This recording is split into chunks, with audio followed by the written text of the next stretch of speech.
your side to back you up and make certain decisions. Like Oscar De La Hoya, for example, he says he has a bad fashion sense, and his members of his entourage always tell him like what looks good, what doesn't look good, and they can always give advice because being an athlete, like you encounter a lot of people in your life, people who always want a lot of money for you, ask things from you, like oh, a family member comes out from like maybe 10 years ago, like do you remember me, has like a bunch of family members and they want money, and the members of your entourage can be there to tell you like what not to do and what to do. The next thing that falls into the support system kind of is security, especially being a young athlete, because before the college rule, like we had to be a freshman, you had to play at least 1 year in college basketball. You used to be able to go right out of high school like LeBron did. And a lot of people at that age were like 18 years old, and some people are 17.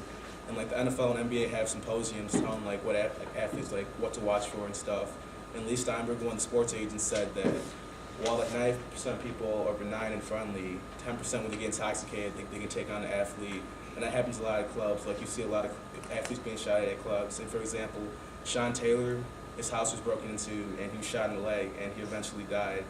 And the entire thing with security, like they can block people and make sure that an athlete's always safe. And the big thing for young athletes is females, because when they go to a club or whatever, female approaches an athlete, a picture can be taken. And it might just be a picture of a female talking to the athlete, but it's sent to a tabloid, it gets blown up, and it could be a different type of headlines like athlete talks to underage or 15-year-old girl or something like that, and that can always be a bad thing. But having security and members of your entourage, make sure that those people don't get in your way. Next thing they can do, like Dave was saying, is take care of odd jobs, because as an athlete you're always busy, you're always constantly doing work, you're training, having interviews, talking to your agent, trying to find better deals.